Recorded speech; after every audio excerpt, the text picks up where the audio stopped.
khang dong go le pai te lung khat tha khat nin pan lau te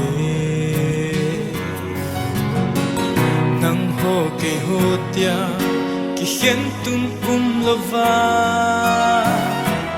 mano zim I hi ve khang dong tha hat khang hoi lai van nuôi một thím sầu vậy hậu bung khom pi về bung cô umi khát lệ khát a chôm lâu ngày lụt thím thu lệ say là oi khom ding ding ngút tê hậu lệ vai a kí khen tel na lâu Krista mel pu về hin na vin và thêm trôi an tê cùng ngu vin cô lên bài tê lung khát thắc khát hiu tin thu ta lệ tròn đi na gal văn đình in ngày lụt lung ninh thô hát cùng min na tông lại làm giọt sinh ngút tê I gam I nam hậu bung xem hồi đình in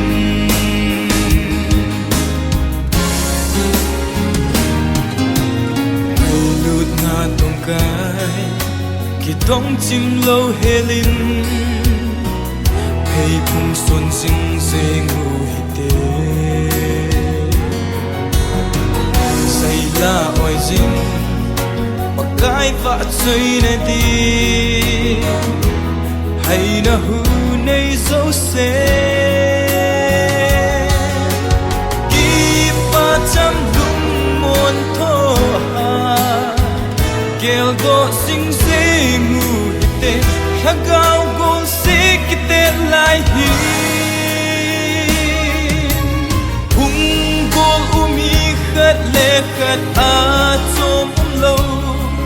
ngày lụt thim thu lệ say là oi kom sing se ngu te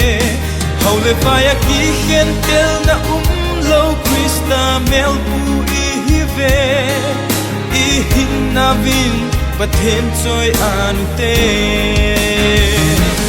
cùng ngu vin cô lên bài tê lung khát thắc khát hiu tin thu ta lệ tròn đi na gal văn đình in ngày lụt lung ninh thô hát cùng min na tông lại làm giọt sinh ngút tê I gam I nam hậu bung xem hồi đình in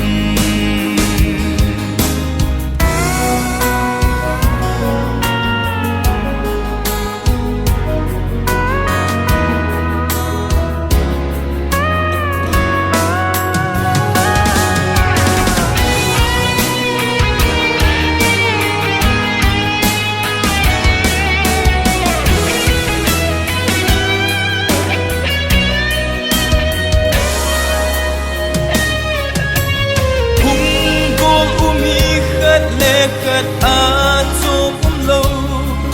ngày lụt thim thu lệ say là oi kom sing se ngút tê hậu lệ vai a ki khen tel na lâu Krista mel pu hi ve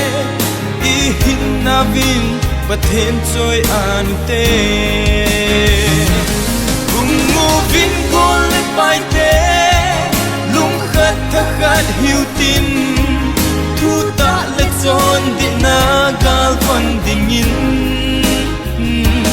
ngày lụt lung ninh thô hát cùng min na tông lại làm giọt sinh ngút tê I gam I nam hậu bung xem hồi đình in